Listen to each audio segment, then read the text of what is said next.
De ronde van Zuid-East-Friesland, 180 kilometer met start en finish in Appelskeer. 160 man aan de start met 4 Frieske ploegen. En hier riet er naar voren daar met nummer 134 links in beeld Andries Wening, de jongere broer van Pieter Wening, die deze dagen de ronde van Californië riet.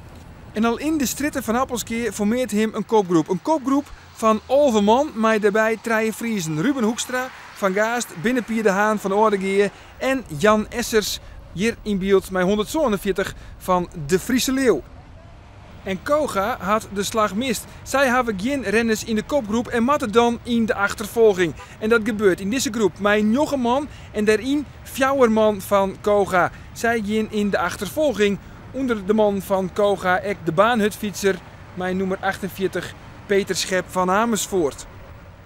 Krijgt voorbij Donkerbroek weten zij dan de aansluiting te vinden met de koprenners. En dan passeren wij de Tjonger, rieden we terug Makkingeer en is er nog altijd die kopgroep met Binnenpier de Haan, Ruben Hoekstra van Gaast, hier in het Reet en ook Jan Essers van de Friese Leeuw. Dan een lietstikje over de kasseien, Parijs-Roubaix in Friesland.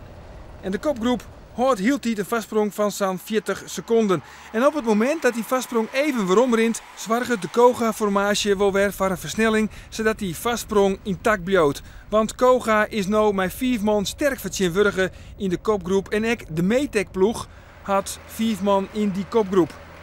Op papier de 2 sterkste ploegen in deze koers. En dan ben er weer 6 renners die de sprong maken naar de kopgroep, maar daarbij op een nij 2 Friesen, Sierik-Jan de Haan van Dokkum en heel knap ook Harry Swering van de Friese Leeuw.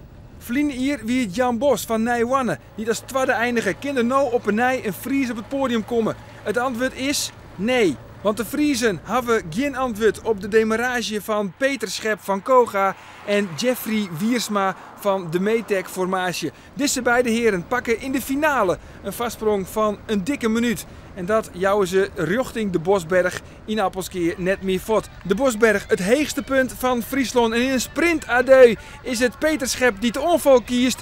Wiersma moet passen. En dan is het Peter Schep. Hij wint hier de ronde van Zuid-East-Friesland.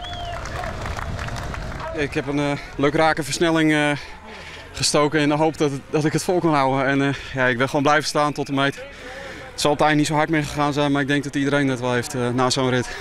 Ruben Hoekstra van Otto Ebbens is met een 12e plak de beste Fries. Hij had van de eerste kilometer al in de kopgroep zitten en dat feit alleen al zorgt het bij hem voor een grutte glimlach op het gezicht. Ja, dat is echt ongelooflijk. Ik zit er ook net heel veel in, hè, want ja, ik ben clubrenner en ik kijk hier van mijn ploeg mee.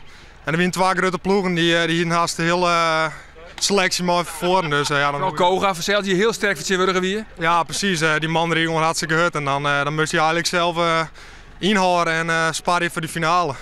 Winnaar van de ronde van Zuid-East-Friesland, Peter Schep uit Amersfoort.